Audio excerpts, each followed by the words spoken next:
Good afternoon. आज हम machine drawing का नया टॉपिक स्टार्ट करेंगे and that is dimensioning. That is dimensioning.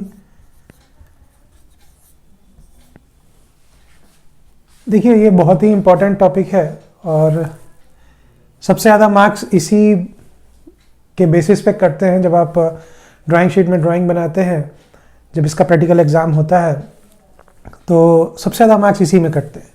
वो डायमेंशनिंग में ही टीचर सारी चीज़ें चेक करके आपके मार्क्स कट करता जाता है कि आपने डायमेंशनिंग यहाँ गलत की है, यहाँ पे गलत की है। तो इन चीज़ों का ध्यान बहुत ज़रूरी है रखना, ठीक है। दूसरी चीज़, मशीन ड्राइंग को अच्छे से समझना बहुत ज़रूरी है फॉर योर फ्यूचर, क्योंकि आने वाले समय में अगर आप किसी इंडस्ट्री में जाते हैं जहाँ पे आप ड्राफ्टिंग का काम करते हैं, और आजकल तो ड्राफ्टिंग ऑटोमेटिक जो सॉफ्टवेयर्स आ गए हैं, ऑटोकैड, प्रोई, कैटिया, बहुत बड़े बड़े सॉफ्टवेयर्स यूज़ होने लगे, तो उनके लिए भी आपको बेसिक ड्राइंग पता होनी चाहिए। बिकॉज कि ड्राफ्टिंग तो कोई बेसिक, कोई लेमैन आदमी भी जिसको इंजीनियरिंग का कोई नॉलेज नहीं है वो भी ड्राफ्टिंग सीख सकता है। 2-4 कमांड्स याद कर ले। जैसे फोटोशॉपिंग होती है, फोटोशॉप कोई भी सीख लेता है, दुकान खोल लेता है, वैसे ड्राफ्टिंग भी कोई भी कर सकता है। बट जब टेक्निकलिटी आती है तो वो एग्जैक्टली नहीं कर पाता, इसीलिए हर आदमी ड्राफ्टिंग नहीं सीख पाता।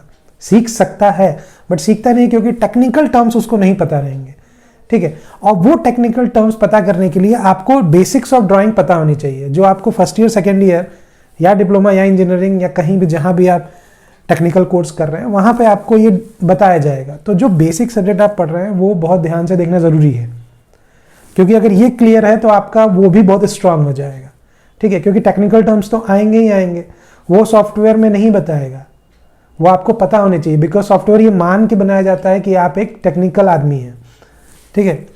तो डायमेंशनिंग उसमें बहुत ही इंपॉर्टेंट है। तो अगर आपसे कोई पूछे कि भाई डायमेंशनिंग की डेफिनीशन बता दीजिए कि इसकी डेफिनीशन क्या होगी, तो 1-2 लाइन में जो भी आप इसकी डेफिनीशन अगर आप कहेंगे तो आप क्या कहेंगे?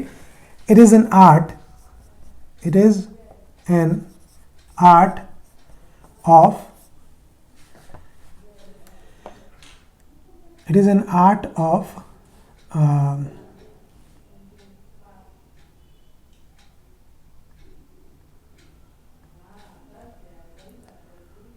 providing size and location, etc. to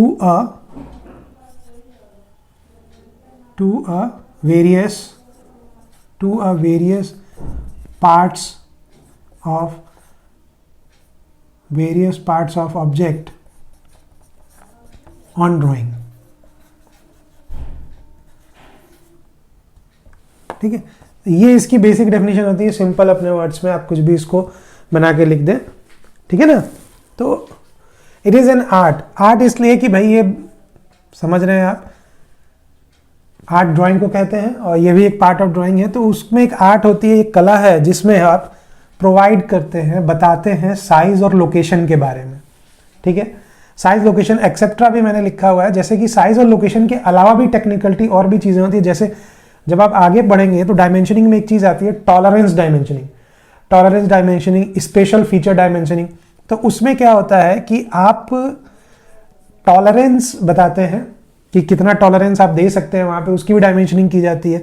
plus special features दिए जाते हैं कि आपने ड्राइंग में जिस ऑब्जेक्ट का ड्राइंग बना रहे हैं उसमें लिखा है कि उसके किसी पर्टिकुलर सरफेस पे आपको पेंटिंग करके रखनी है, पेंट करना है, या कोटिंग करनी है, रस्टिंग, एंटी रस्ट कोटिंग करनी है, या और भी कई सारे, या केस हार्डनिंग करनी है, सरफेस फिनिशिंग ऑपरेशंस करने हैं।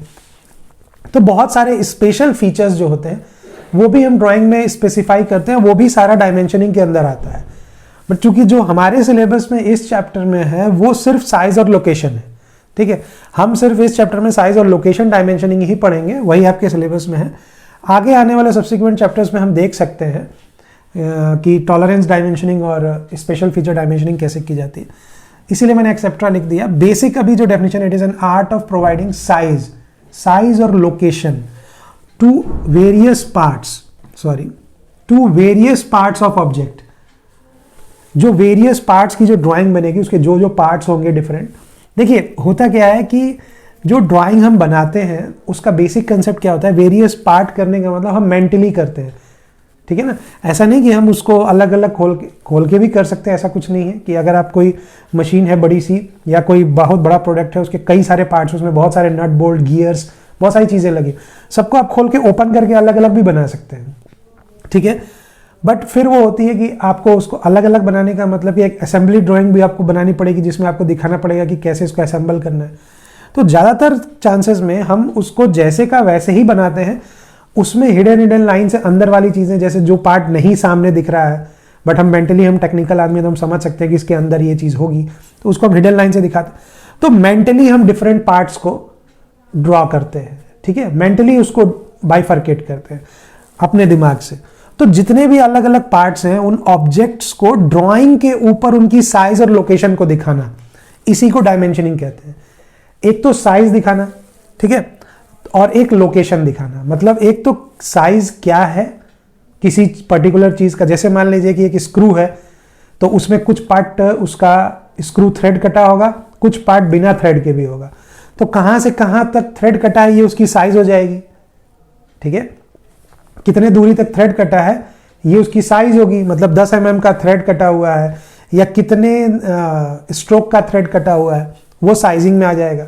लोकेशन में आ गया कि किस जगह से थ्रेडिंग स्टार्ट हुई है और किस जगह पे एंड हुई है, दैट इज द लोकेशन, ठीक है। तो ये दो चीजें बेसिकली हमको इसमें देखना है। तो बेसिक जो आपके डेफिनेशन है सिंपल सी, एक ये आप उसमें लिख देंगे, ठीक है।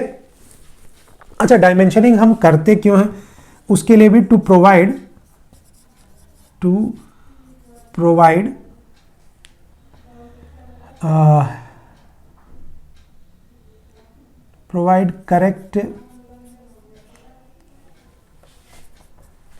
correct production and functioning। Correct production and functioning, देखिए दो वर्ड्स ये बहुत इंपॉर्टेंट है डायमेंशनिंग के लिए, प्रोडक्शन एंड फंक्शनिंग। जो हम ड्राइंग डायमेंशनिंग करते हैं, देखिए बेसिकली ये सब बताने का क्या मतलब है, सीधे आपको नियम कानून भी बता दिया जाए तो भी आप समझ जाएंगे कि हाँ ये चीज़ें हमें करनी है, ये चीज़ें नहीं करनी है, ठीक है। बट उसका बेसिक कंसेप्ट कहाँ से आता है, वो यहीं से आता है कि जो हम डायमेंशनिंग कर रहे हैं, जो हम कहते हैं उसमें कि भाई इस तरीके से हम डायमेंशनिंग कर रहे हैं तो वो गलत है, जो टीचर काटता है, और इस तरीके से कर रहे हैं तो ये सही है। उसका रीज़न क्या है कि क्यों वो गलत है। भाई अभी तक जब भी आपने पहले भी ड्राइंग्स बनाई हैं, ज्योमेट्री पढ़ी होगी आपने छोटे क्लासेस में, तो वहाँ भी आप डायमेंशनिंग करते हैं, स्केल बताते हैं ना कि भाई एक ट्रायंगल बनाए, इसकी साइड्स इतनी इतनी सेंटीमीटर आप मेंशन करते हैं, तो आप कैसे भी कर देते थे।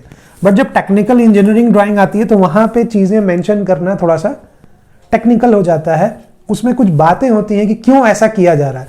तो उसका रीज़न ये है, production and functioning, correct production and functioning. मतलब बंदा आपकी ड्राइंग देख के, जो भी इंजीनियर प्रोडक्शन करने जा रहा है उसके पास वो ड्राइंग जाएगी पहले कि भाई हमें इस तरह का ऑब्जेक्ट चाहिए, इसकी बेसिक ड्राइंग ये है, तो वो ड्राइंग को रीड करता है। तो ड्राइंग को रीड करने के बाद उसके दिमाग में किसी भी तरह का कोई कंफ्यूजन ना हो, इसके लिए एक स्टैंडर्ड तो बनाया ही गया, ठीक है। इसीलिए उस स्टैंडर्ड को फॉलो करना पड़ता है जिससे कि जो प्रोडक्शन है वो करेक्ट हो, ठीक है, प्लस फंक्शनिंग भी उसकी सही हो। देखिए प्रोडक्शन और फंक्शनिंग में डिफरेंस क्या है कि मान लीजिए कि आपने कोई ड्राइंग बनाई, प्रोडक्शन तो ठीक हुआ उसका, उसने प्रोड्यूस सब कुछ किया, जो जो आपने डायमेंशन दिया, जो जो बताया, वो सारी चीजें ठीक की उसने, बट अभी भी आपका जो प्रोडक्ट बना वो फंक्शन नहीं कर रहा है, ठीक है। मतलब जैसे स्क्रू आपने बताया, फंक्शनिंग के लिए डायमेंशनिंग में क्या मतलब देना पड़ेगा। तो प्रोडक्शन के लिए आपने उसमें साइज बताया, स्क्रू थ्रेड कितने कट का है, कितने स्ट्रोक का है, वो आपने बताया, उसकी लोकेशन बता दी, सब कुछ बता दी, उसने बना दिया, ठीक है। और स्क्रू का जो स्टैंडर्ड डिफाइन है कि भाई वो एंटी क्लॉक या क्लॉकवाइज जो आपने स्टैंडर्ड डिफाइन किया होगा, हमको किस तरह का वो चाहिए, नट चाहिए, ठीक है, बोल्ट चाहिए। तो आप उस बोल्ट में जो थ्रेड कटा वो किस डायरेक्शन में होना चाहिए वो आपने नहीं बताया, तो क्या होगा, प्रोडक्शन तो बहुत अच्छी होगी, सब कुछ सही होगा, उसकी डायमेंशनिंग, लेंथ, वेंथ, सब कुछ वो सही बनाया होगा। बट जब आप उसको टाइटन करने जाएंगे तो फंक्शनिंग करेक्ट नहीं होगी, क्योंकि आपने डायरेक्शन उल्टा कर दिया, क्लॉकवाइज की जगह एंटी क्लॉकवाइज थ्रेड काट दिए। तो ये भी वहां मेंशन करना जरूरी है कि उसकी फंक्शनिंग भी प्रॉपर हो, जो आप बनाए ये दोनों चीजें करेक्ट हों, उस हिसाब से आपको डायमेंशनिंग देनी होती है ड्राइंग में, ठीक है ना। तो ये पर्पस बहुत इंपॉर्टेंट है, बात समझ में आ रही है। तो ये सारी चीजें आपको ड्राइंग में प्रोवाइड करनी पड़ती हैं ऑन द ड्राइंग। देखिए ऑन ड्राइंग, इसी को डायमेंशनिंग कहते हैं, ठीक है। अच्छा, अब टाइप्स ऑफ डायमेंशनिंग, डायमेंशनिंग इसी को एक्सप्लेन करना है। टाइप्स ऑफ डायमेंशनिंग,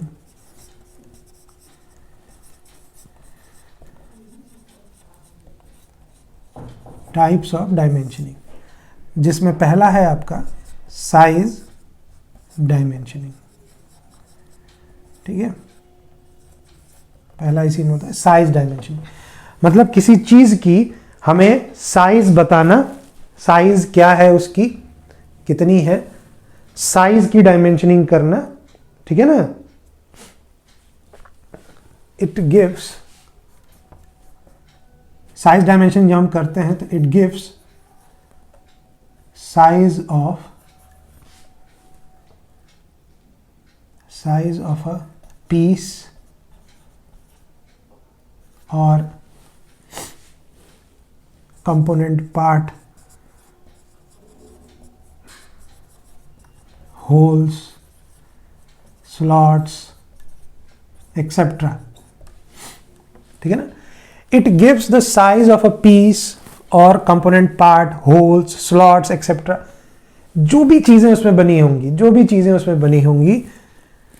जो आपकी ड्राइंग है, जो आप कोई पीस की ड्राइंग बना रहे हैं, ठीक है, कोई पीस है आपके पास पूरा का पूरा बना बनाया उसका, या किसी कंपोनेंट पार्ट का, कोई बड़ा ऑब्जेक्ट है उसका कोई कंपोनेंट पार्ट है उसका, किसी होल का, या किसी पूरी ड्राइंग है उसमें कहीं होल्स हैं, स्लॉट्स हैं, तो उनकी साइजिंग क्या है वो सारा बताना। तो ये सब साइज डायमेंशनिंग में आता है। सच एज लेंथ, जैसे साइज में क्या बताएंगे आप, साइजिंग बताएंगे, साइज में क्या बताएंगे, लेंथ बताएंगे, विड्थ बताएंगे, है ना, डेप्थ बताएंगे, डाया, किसी चीज कोई सर्कुलर चीज है उसका डाया बताएंगे, ठीक है ना, एक्सेट्रा। ये सारी चीजें हैं, और भी बहुत सारी चीजें होती हैं, डाया, रेडियस, एंगल, वो सारी चीजें धीरे धीरे देखते जाएंगे। तो ये सब साइज डायमेंशनिंग में आएगा। तो जहां पे आप साइज को डिफाइन करते हैं कि कितना है क्या है, बात समझ में आ रही है, तो इसको हम कहते हैं साइज डायमेंशनिंग। अब साइज डायमेंशनिंग के भी कई पार्ट्स होते हैं, ठीक है। उसमें पहला होता है जैसे फंक्शनल डायमेंशनिंग,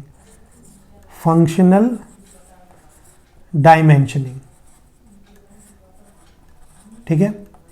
अब देखिए क्या है कि जब आपका अगर एग्जाम में आपको आ जाता है कि explain the type of dimensioning, तो you should only explain size dimensioning and जो अगला मैं बताऊंगा लोकेशन डायमेंशनिंग। सिर्फ ये दोनों डायरेक्ट ये नाम लिख के आप एक्सप्लेन कर देंगे, डायग्राम बना देंगे, काम खत्म, ठीक है। देखिए जब भी याद रखिए कि कभी भी अगर इसका एग्जाम जब होता है तो उसके एग्जाम में ध्यान रखिए कि जब भी आप ड्राइंग का एग्जाम दे रहे हैं तो कोई भी आंसर लिखने से साथ साथ उसका ड्राइंग बना देना एक अच्छी बात होती है। It is a good practice. Drawing जरूर बनाइए साथ में। जैसे अगर आपको कहा गया साइज डायमेंशनिंग एक्सप्लेन करना है, मैंने अभी इसमें कोई ड्राइंग आपको नहीं बताई क्योंकि अभी मैं साइज डायमेंशनिंग के ही कई पार्ट्स आपको समझाऊंगा, ठीक है। तो उसमें ड्राइंग आएगी तो अपने आप पता चल जाएगा आपको साइज डायमेंशनिंग का मतलब क्या है, ठीक है। तो ध्यान दीजिएगा, मेन चीज क्या है कि आपको यह ध्यान रखना है एग्जाम में सिर्फ आपको साइज डायमेंशनिंग और लोकेशन डायमेंशनिंग डायरेक्ट दो ही पार्ट बस आपको बताने हैं। ये सब पार्ट जो मैं कर रहा हूं, इसके जो फर्दर डिवाइड कर रहा हूं इसको, वो नहीं बताना है। ये आपके नॉलेज पॉइंट ऑफ व्यू से है क्योंकि इनसे क्वेश्चंस वाइवा में आएंगे, जो प्रैक्टिकल होगा या वाइवा होगा या आप जब बनाएंगे तो वहां गलतियां जो ढूंढेगा वो यहां पे होंगी। तो वो डिटेल करना थोड़ा सा जरूरी। कभी कभी टीचर पूछ भी देता है व्हाट इज फंक्शनल डायमेंशनिंग, तो आप तो सिर्फ साइज और लोकेशन पढ़ के गए, आपको याद नहीं होगा, तो पता होना चाहिए। वाइवा के क्वेश्चंस हैं, एग्जाम में आपको नहीं, क्योंकि आएगा भी अगर टाइप्स ऑफ डायमेंशनिंग पूछेगा तो वो 2 नंबर में आएगा, तो उसमें ज़्यादा डिटेल नहीं कर सकते। फंक्शनल डायमेंशनिंग क्या मतलब क्या होता है? डायमेंशनिंग ऑफ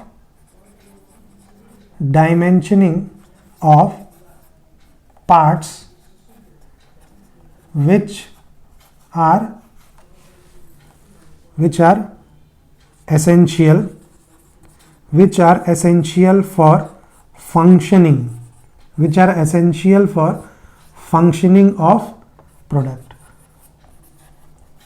प्रोडक्ट और ऑब्जेक्ट जो भी आप लिखिए, मतलब उस पार्ट की डायमेंशनिंग करना फंक्शनल डायमेंशनिंग कहलाती है, जो पार्ट एसेंशियल है प्रोडक्ट के फंक्शनिंग के लिए, ठीक है ना।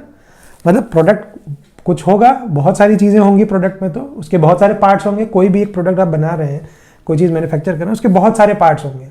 कुछ पार्ट फंक्शनल होते हैं, कुछ पार्ट फंक्शनल नहीं होते हैं, ठीक है। तो फंक्शनल पार्ट की डायमेंशनिंग अभी एग्जांपल लेके बताएंगे, तो ठीक है। तो फंक्शनल पार्ट की जब डायमेंशनिंग हम करते हैं तो उसमें हाँ, बी जो है नॉन फंक्शनल डायमेंशनिंग, ठीक है। तो dimensioning of parts which are not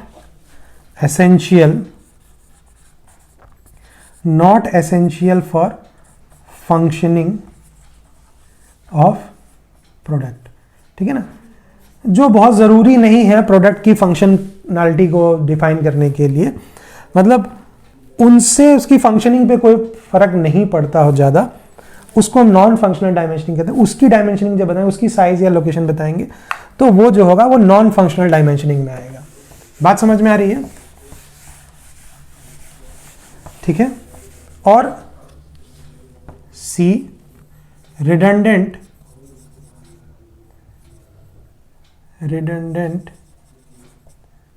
और ऑक्सिलरी डायमेंशनिंग, ठीक है। रिडंडेंट और auxiliary dimensioning, when we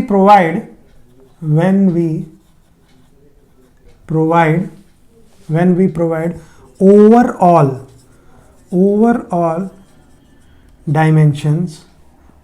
dimension of object या प्रोडक्ट, जो भी dimension of object, the intermittent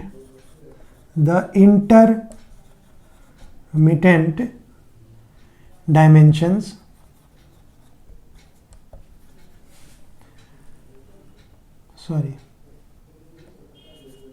one of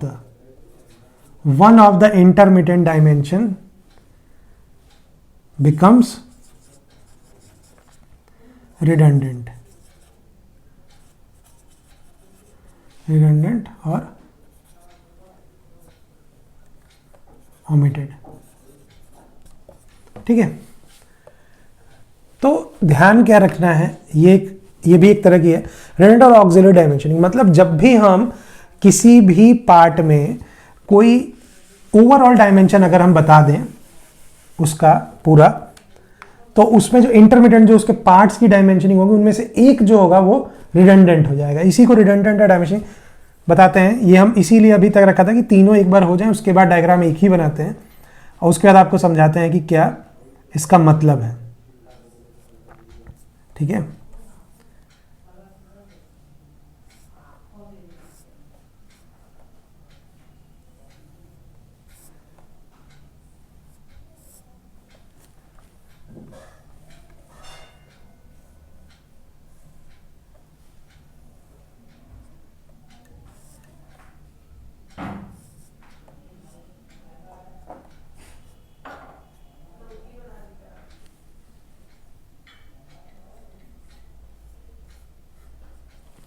देखिए, ये कोई बोल्ट है, ठीक है, और इस पे ये थ्रेड भी कटे हुए हैं,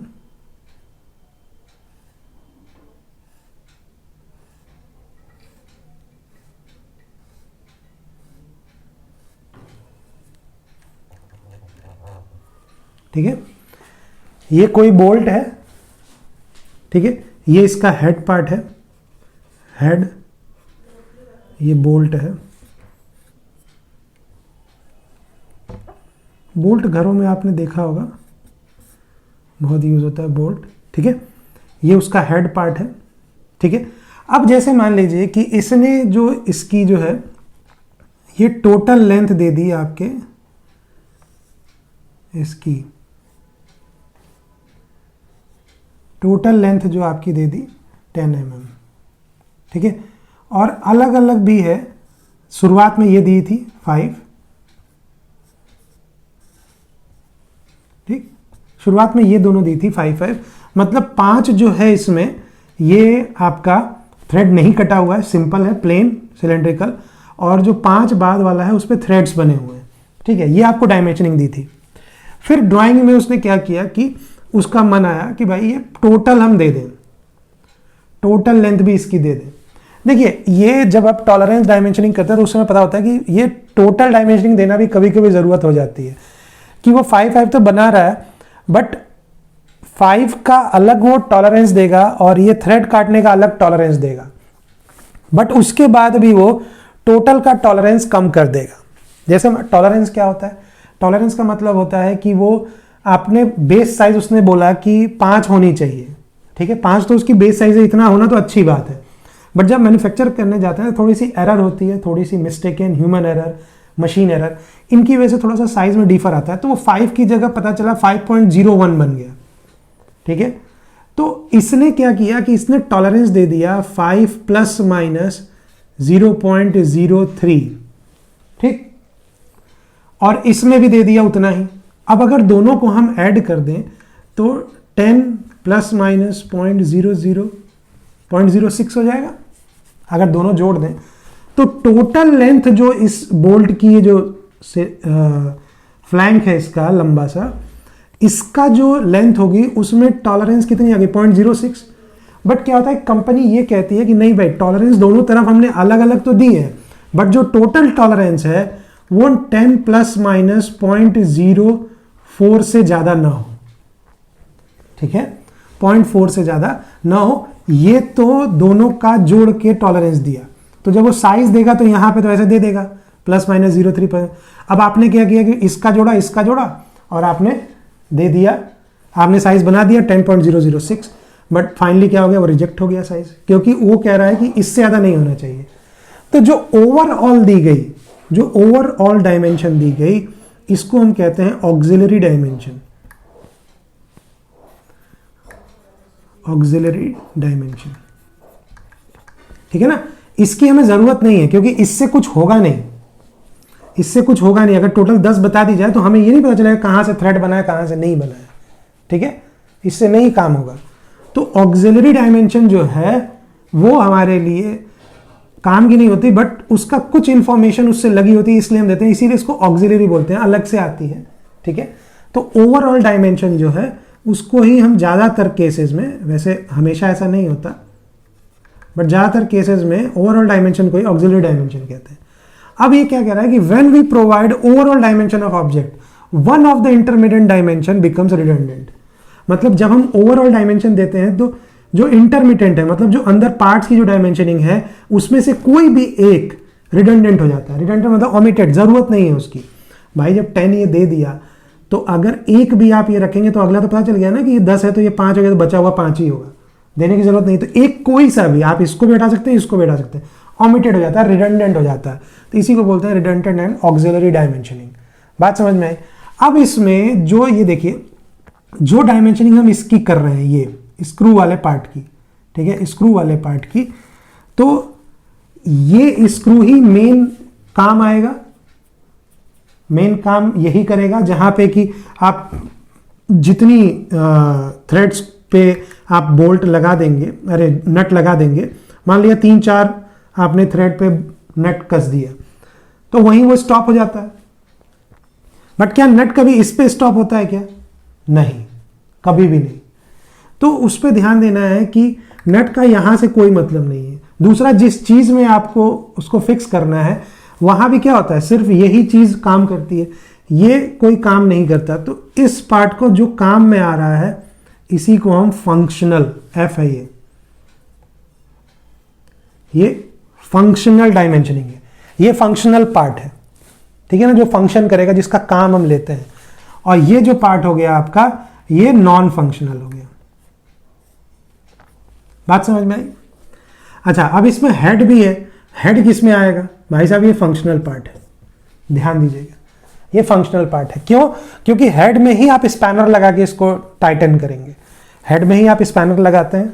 अगर ये हेड हम ऐसे नहीं बनाएंगे तो स्पैनर कहाँ लगाएंगे, आप काम होगा ही नहीं। तो फंक्शनैलिटी के लिए एसेंशियल है ये, ठीक है ना। अच्छा, कभी कभी ये पार्ट भी फंक्शनल हो जाता है, डिपेंड करता है कि हम यूज कहाँ कर रहे हैं। ऐसा नहीं है कि जो ये प्लेन पार्ट है ये कभी फंक्शनल नहीं हो सकता है। अगर मान लीजिए कि हमें डेप्थ दी हुई है, जो हमने जो बोल्ट बनाया है उसकी हमें स्पेसिफिकेशन पहले से दी है कि उसे हमें उस जगह यूज करना है जहां पे जो होल है उसकी डेप्थ इस प्लेन एरिया के बराबर ही है, बोल्ट के प्लेन एरिया के बराबर, ठीक है ना। मतलब कि इतनी जो चूड़ी है उसको टाइटन करने के बाद, ठीक है, इतनी चूड़ी बनेगी और इतना प्लेन एरिया बनेगा, और प्लेन एरिया उसके डेप्थ से रिजेंबल कर रहा है। जो हमको डेप्थ दी थी उतना ही हमने प्लेन एरिया बनाया, तो अब प्लेन एरिया इंपॉर्टेंट हो गया, प्लेन एरिया फंक्शनल हो गया। थोड़ा सा भी इधर उधर हुआ तो हमारा जो थ्रेड है वो काम नहीं करेगा। क्यों? क्योंकि कुछ चीजों में जो बोल्ट लगा रहे हैं हम, वो बोल्ट किस लिए लगा रहे हैं, वो सिर्फ उसको अलग होने के लिए नहीं, प्रेशर को भी बियर करने के लिए, ठीक है ना। और एक लेवल पे जाके ही कितना थ्रेड ऊपर जा रहा है, कितना वो लोड बियर करेगा, ये उसके थ्रेड पे डिपेंड करता है। कितना थ्रेड वो कस गया उतना लोड वो बियर करेगा। बात समझ में आ रही है? तो ये भी कभी कभी फंक्शनल होता है, बट नॉर्मल केसेस में प्लेन को हम नॉन फंक्शनल मानते हैं। ऐसे ही किसी भी पार्ट में जो फंक्शनिंग के लिए एसेंशियल नहीं है उसको हम नॉन फंक्शनल डायमेंशनिंग, उस पार्ट की डायमेंशनिंग तो बतानी पड़ेगी, उसका भी हमें मेजरमेंट देना पड़ेगा, तो उसको नॉन फंक्शनल डायमेंशनिंग कहते हैं, ठीक है। और फंक्शनल डायमेंशनिंग, तो ये बात क्लियर हो गई तीनों, ठीक है। इसके अलावा भी और भी होते हैं साइज डायमेंशनिंग। अच्छा, ये सारे पार्ट साइज डायमेंशनिंग के हैं, ध्यान दीजिएगा। इसमें हर जगह हम साइज की बात कर रहे हैं, उसकी लेंथ, विड्थ और डेप्थ की बात कर रहे हैं, ठीक है ना। अब साइज डायमेंशनिंग में और भी होता है, एक डी पार्ट आता है जिसको हम कहते हैं, डी में और ई भी है बट दोनों को एक ही में ले लेते हैं, समझा देंगे, datum and reference dimensioning. Datum and reference dimensioning. अब देखिए क्या होता है, ये रेफरेंस डायमेंशनिंग और डेटम डायमेंशनिंग क्या होती है कि डेटम का मतलब एक बेस, एक मिनिमम सेलेक्ट कर लिया, ठीक है, और उससे सारी मेजरमेंट आगे कर दी, ठीक है, उसके रिस्पेक्ट में सारी चीजें हमने, काफी मिलता जुलता है दोनों का।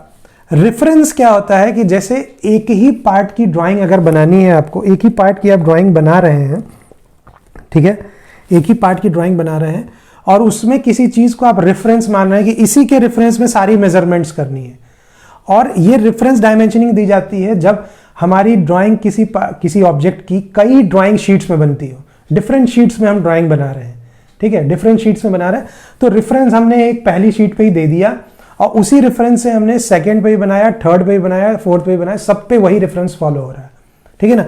तो उसको हम कहते हैं रेफरेंस डायमेंशनिंग। और डेटम डायमेंशनिंग कहते हैं एक ड्राइंग में ही एक पोजीशन हम डिफाइन करते हैं। जैसे मान लीजिए कि ये कोई ऑब्जेक्ट है जिसका डाया जो है वो कंटिन्यूअसली वेरी कर रहा है, ठीक है, कंटिन्यूअसली डाया जो है वो वेरी कर रहा है। बात समझ में आ रही? कंटिन्यूअसली डाया वेरी कर रहा है, हर जगह हर स्टेप पे डाया जो है वो डिफरेंट है। अब अगर इसकी डायमेंशनिंग करनी है या इसे मैन्युफैक्चर करने जाना है तो वो डेटम हम बताते क्यों हैं? क्योंकि जो मैन्युफैक्चर करने जा रहा है उसको हम बताते हैं कि भाई तुम स्टार्ट कहां से करोगे, क्योंकि तरीका बहुत सारा है, इस एंड से स्टार्ट करें पूरा का पूरा, ठीक, या इस एंड से स्टार्ट करते हुए हम मैन्युफैक्चरिंग करते हैं, या बीच से कहीं से स्टार्ट करें, इधर पार्ट अलग इधर पार्ट अलग। तो वो हमारे ऊपर डिपेंड करता है और वो एक्सपीरियंस के ऊपर डिपेंड करता है जो टेक्निकल बंदा है। इसीलिए कह रहा था मैं कि जो ड्राफ्टिंग होती है या मशीन ड्राइंग होती है ये आपका नॉन टेक्निकल बंदा नहीं कर पाता है। बात समझ में आ रही है? तो इसीलिए अब वो क्या करेगा कि वो अपने एक्सपीरियंस से बताएगा कि भाई यहां से करना ज़्यादा आसान, एक्सपीरियंस ही बताता है। कुछ स्टैंडर्ड्स भी हैं ड्राइंग के, मैन्युफैक्चरिंग के कुछ स्टैंडर्ड्स हैं। जब आप मशीन डिज़ाइन पढ़ते हैं तो मशीन डिज़ाइन एक सब्जेक्ट होता है, उसमें बताया जाता है कि क्या स्टैंडर्ड्स हैं, कैसे कहाँ से मैन्युफैक्चरिंग अच्छी होती है, आसान होती है या फ्रूटफुल होती है। तो इस पॉइंट को उसने डेटम बना दिया, मतलब इसको डेटम कर दिया, ये डेटम लाइन हो गई, ठीक। अब यहां से जितनी मेजरमेंट है इधर भी सब मेजरमेंट हम करते जाएंगे। तो जो ये डेटम हम डिफाइन करते हैं इसको डेटम डायमेंशनिंग कहते हैं। मतलब इस रेफरेंस से सारी डायमेंशनिंग हम चेक करेंगे। बात समझ में आई? ठीक है, तो ये चीज डिफाइन ये करता है कि भाई आपको ड्राइंग पढ़नी भी इसी जगह से है, मतलब जो मेजरमेंट हमने लिखी है वो यहां से लिखी है, और मैन्युफैक्चरिंग भी आपको यहीं से करनी है। ठीक है, तो ये सारी चीजें, ये डेटम और रेफरेंस डायमेंशनिंग की बात होती है। क्लियर? तो ये है आपकी साइज डायमेंशनिंग के पार्ट। ठीक है, अब क्या होता है कि इसमें एक नोट ध्यान रखिएगा साइज डायमेंशनिंग में, कि हमें ये बात पता होती है कि डायमेंशंस कई सारे हैं। ठीक है, डायमेंशंस हमारे कई सारे हैं, जैसे उसमें लेंथ है, ब्रेथ है, विड्थ है, तो हमें क्या चीज़ें करनी है क्या नहीं करनी है वो हमें ध्यान में रखना होता है। ठीक है, उसके लिए रूल होता है कुछ कि डिफरेंट डायमेंशंस हैं। ठीक है ना, तो उसको प्लेस कैसे करना है, तो the rule for placing dimension is that two of the dimensions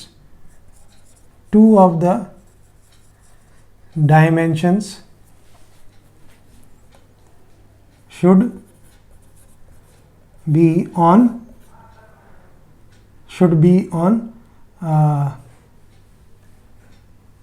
principal views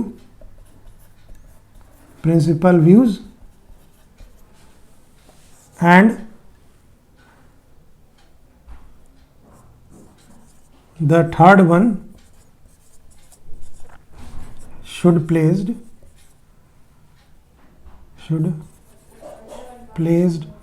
over any other view, placed over one of the any other view। बात समझ में आ रही है?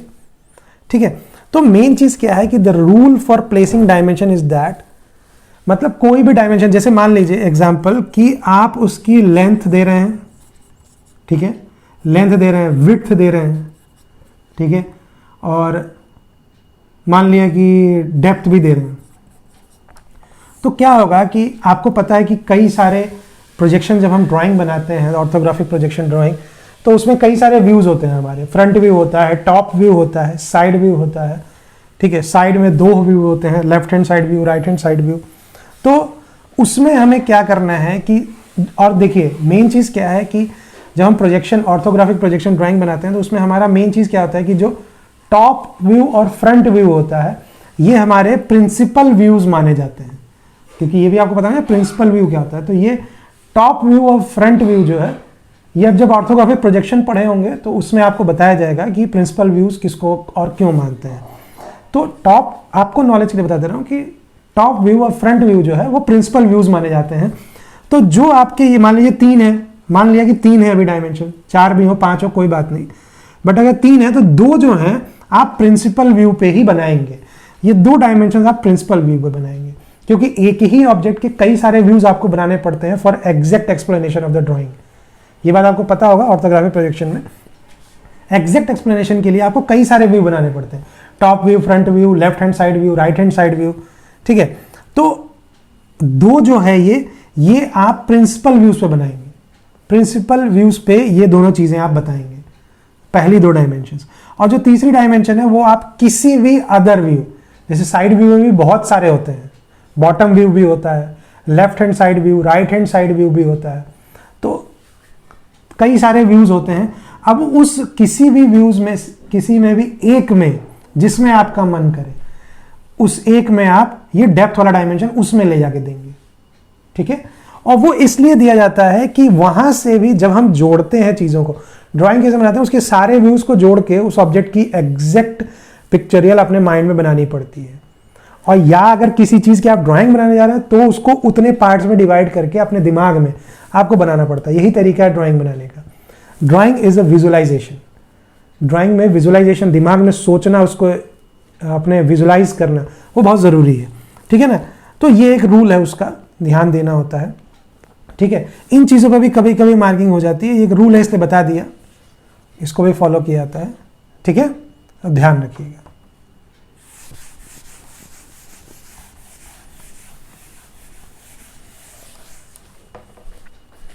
ठीक है, तो नेक्स्ट इसमें जो हमारा था दैट इज लोकेशन डायमेंशनिंग है, लोकेशन डायमेंशनिंग वो देख लेते हैं। सेकेंड पार्ट मैंने आपको पहले भी बता रखा है, बार बार बता रहा हूं कि अगर एग्जाम में आएगा तो सिर्फ आपको मेन हेडिंग्स जो हैं साइज डायमेंशनिंग और लोकेशन डायमेंशनिंग ही सिर्फ एक्सप्लेन करके छोड़ देना है, उसके पार्ट्स भी नहीं बताने हैं। ये पार्ट सिर्फ और सिर्फ वाइवा के लिए है। ठीक है ना, तो ध्यान रखिएगा। अब location dimensioning, it is used to specify or give, it is used to specify position or location of parts on drawing। ठीक है ना, ड्राइंग पे किसी भी पार्ट की पोजीशन और लोकेशन को जिसमें बताया जाता है उसको हम लोकेशन डायमेंशनिंग कहते हैं। ठीक है ना, लोकेशन बताना कि मतलब किस जगह पे वो एग्जैक्ट है।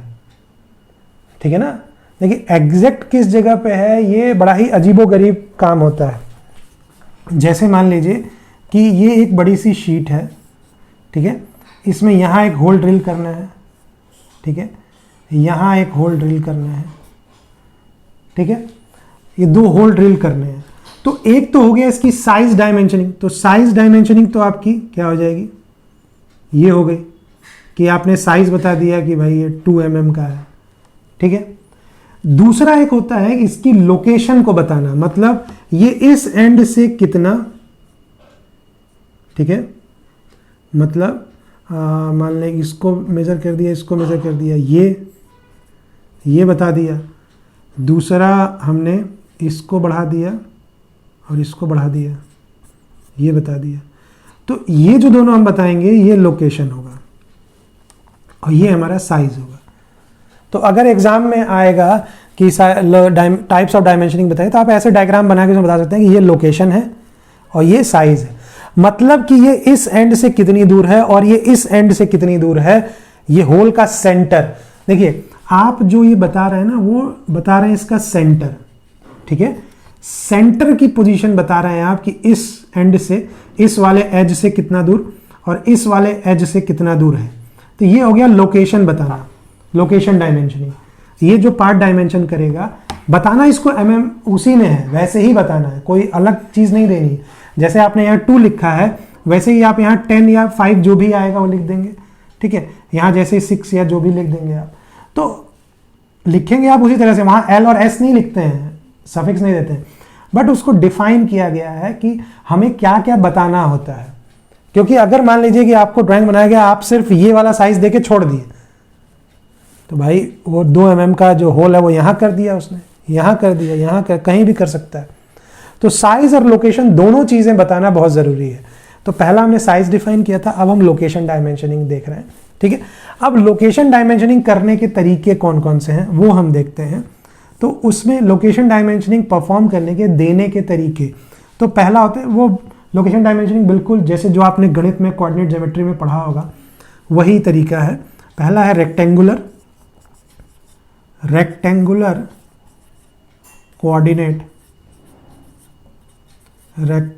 Coordinate system dimensioning. ठीक है, रेक्टेंगुलर कोऑर्डिनेट सिस्टम डायमेंशनिंग मतलब कि आप किसी फिक्स पॉइंट से, ओरिजिन से या रेफरेंस पॉइंट से आप उसके रेक्टेंगुलर कोऑर्डिनेट्स बताएंगे। जैसे मान लीजिए कि ये कोई रेक्टेंगुलर कोऑर्डिनेट का क्या मतलब है, अब आपने क्या किया, एक कमरा मान लीजिए, एक कमरा टाइप है। ठीक है, तो ये हो गया आपका x, ये हो गया y और ये हो गया z एक्सिस। ठीक है, 3 परपेंडिकुलर एक्सिस हो गई।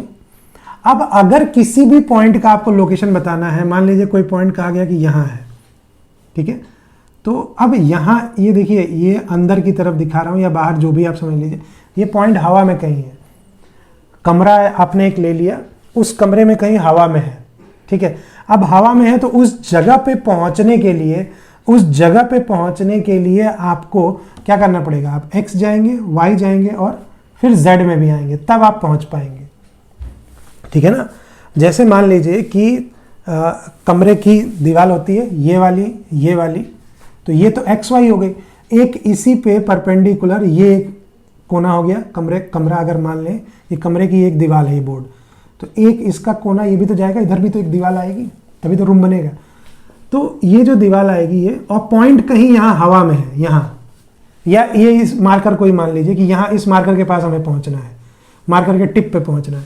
तो क्या होगा, अगर हम ओरिजिन से चलेंगे तो हमें कुछ x जाना होगा, x चलना पड़ेगा, तो हम x पे कुछ चले, फिर यहाँ पे है तो x चले, पहले नीचे आए उसके पास तक पहुँचे, अभी भी हम यहाँ तक नहीं पहुँचे, अभी x कोऑर्डिनेट पे चल रहे हैं, फिर हम y कोऑर्डिनेट में जाएंगे, यहाँ से अब हम यहाँ आ गए क्योंकि मार्कर यहाँ पे है, देखिए यहाँ से यहाँ आए, फिर यहाँ से यहाँ पहुँचे, अब हमको यहाँ से हवा में यहाँ आना पड़ेगा z एक्सिस में, तब जाके हम इस टिप पे पहुँचेंगे, मतलब तीनों एक्सिस पे बताना पड़ेगा। और जब हम तीनों बता देंगे तो हम एग्जैक्ट उसी पॉइंट पे पहुँचेंगे जहाँ बताया गया है। एग्जैक्टनेस बहुत जरूरी है, ठीक है ना। जैसे मान लीजिए कि हमसे एक्स वाई में कोई कहे, एक्स में ये वाई में ये, और दो कोऑर्डिनेट सिस्टम में एक्स और वाई में दे दिया, जेड नहीं बताया, तो हम यहाँ पहुँचेंगे कैसे, नहीं पहुँच सकते। बात समझ में आ रही है। या हो सकता है उल्टा पहुँच जाए, भाई जेड तो इधर भी है और बोर्ड के उधर भी जेड है, तो एक्स यहाँ चले वाई इधर चले, जेड दिया नहीं है, बोला इतना दूर, हमें पता नहीं, क्योंकि हम तो देख रहे हैं, अभी तो बता रहे हैं कि इधर है। जो नहीं देख रहा है, जिसको खाली लिख के बताया गया है एक्स और वाई ऐसे, तो क्या करेगा, एक्स में इतना गया, वाई में इतना, और अंदर चला गया। बात समझ में आ रही है। तो एग्जैक्ट उसी पॉइंट पे पहुंचने के लिए हमें कुछ सिस्टम का फॉलो करना पड़ता है, उसको रेक्टेंगुलर कोऑर्डिनेट सिस्टम, जिसमें हम एक्स वाई जेड एक्सिस में एक्स वाई जेड कोऑर्डिनेट्स बोलते हैं इसको। और रेक्टेंगुलर क्यों बोलते हैं कि सारे जो फेसेस हैं ये रेक्टेंगल्स हैं, कई सारे रेक्टेंगल मिलके एक रेक्टेंगल एक प्लेन को डिफाइन करता है, x y plane, y z plane, और इसी को प्लेन को मिलके ये पूरा कोऑर्डिनेट सिस्टम बना है, इसीलिए इसको रेक्टेंगुलर कोऑर्डिनेट सिस्टम कहते हैं, ठीक है। तो इस कोऑर्डिनेट सिस्टम की तरीके से अगर हम डायमेंशनिंग दे रहे हैं, ठीक है, तो हम उसे कहते हैं, ये वाला सिस्टम कहते हैं, ठीक है। दूसरा सिस्टम जो है वो होता है पोलर कोऑर्डिनेट सिस्टम डायमेंशनिंग, ठीक है। पोलर कोऑर्डिनेट सिस्टम, अब जैसे मान लीजिए कि ये तो जब कोई रेक्टेंगुलर या इस तरह की चीज इसमें है तो ठीक है, अगर कोई सिलेंड्रिकल ऑब्जेक्ट हो या स्फेरिकल ऑब्जेक्ट है, उसमें अगर कहीं होल हुआ है तो हम कैसे करेंगे, तो वो हमें समझना पड़ेगा, क्योंकि वहां पे एक्स वाई जेड इस तरीके से हम नहीं पहुंच सकते। स्ट्रेट लाइन मोशन जरूरी नहीं है कि वहां हो रहा हो, दिखाता हूं मैं आपको समझने के लिए, ठीक है।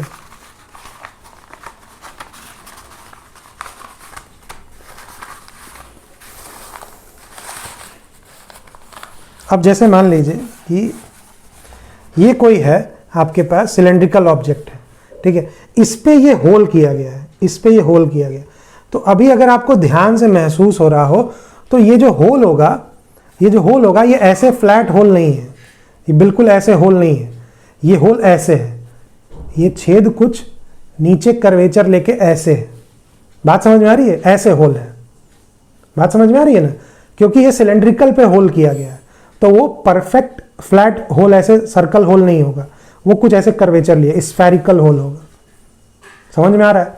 तो अब अगर आपको इस होल पे कहीं से पहुंचना है तो फिर बड़ी दिक्कत होती है, तो आप रेक्टेंगुलर कोऑर्डिनेट सिस्टम को यूज नहीं कर सकते, इट इज नॉट पॉसिबल। बात समझ में आ रही है, उससे ये काम नहीं होगा। क्यों? क्योंकि आपको दिखाते हैं उसमें क्या फर्क पड़ता है। जैसे मान लीजिए कि एक हेमीस्फेरिकल लेते हैं, ये स्फेयर है, इसका पूरा स्फेयर, हेमीस्फेयर पूरा गोल सा। तो मान लीजिए कि इस पे कहीं हेमीस्फेयर को भी थोड़ा सा और बनाना चाहिए था, चलिए कोई नहीं, यहाँ जो उसका उभार है उस पर कोई पॉइंट है, उस पर आपको पहुँचना है, तो आप कैसे जाएंगे? ये ओरिजिन है मान लीजिए हेमिस्फेयर का सेंटर, तो अब देखिए क्या होगा, आप पहले इसके रेडियस पे जाएंगे, ठीक है। तो एक तो आपने देखिए इसका भी इससे मिलता जुलता ही दिया जाता है, आर, थीटा और फाई, मतलब इसमें एक तो लेंथ की तरह ही दिया था रेडियस, और दो इसमें एंगल्स दिए जाते हैं। इसी की तरह ये भी है, ये भी कोऑर्डिनेट सिस्टम नहीं बट पोलर कोऑर्डिनेट्स है। तो इस कोऑर्डिनेट में क्या होता है, जैसे उसमें एक्स वाई जेड जाते हैं, इसमें हम पहले आर पे चलेंगे, फिर उसके बाद हम थीटा मूव करेंगे इस पॉइंट के तक का, तो ये हो जाएगा थीटा, ठीक है। अब ये ध्यान रखिए कि एक ऐसे सर्कल है, ये हेमिस्फेयर है ऐसे, ठीक है ना, ये हेमिस्फेयर है, और मैं दिखाता हूँ आपको क्या बताना चाह रहा हूँ। ये एक हेमिस्फेयर है, ठीक है, ये एक हेमिस्फेयर है, बात समझ में आ रही है। तो इस पे जब हमें जाना है और वो पॉइंट कहीं यहाँ पे है, ठीक है, यहाँ पे वो पॉइंट है, ठीक है। तो अब देखिए कि हम यहाँ सेंटर से रेडियस तो गए, ठीक है, उस रेडियस से थीटा एंगल पे भी आए, हम ऊपर यहाँ तक आए। वो थीटा एंगल जब मूव किए तो उस रेडियस पे ही मूव किए ना, उस सर्कल में ही मूव कर रहे हैं।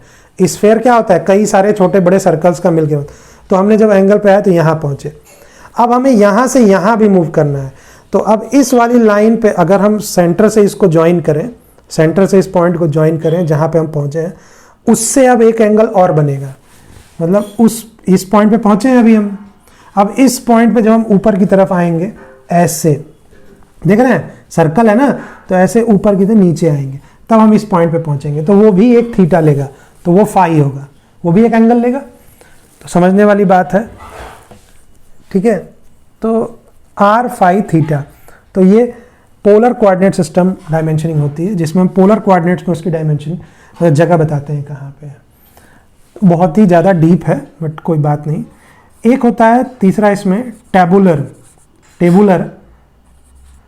कोऑर्डिनेट सिस्टम डायमेंशनिंग, ठीक है। अब ये टेबुलर कोऑर्डिनेट सिस्टम क्या होता है, ये कुछ अलग नहीं है, इन्हीं दोनों का करने का जो तरीका है वो अगर टेबुलेट फॉर्मेट में कर दिया, जैसे मान लीजिए कि हमने एक शीट है, उस पे ये होल्स बनाने हैं हमें, ठीक है, ये होल्स बनाने हैं।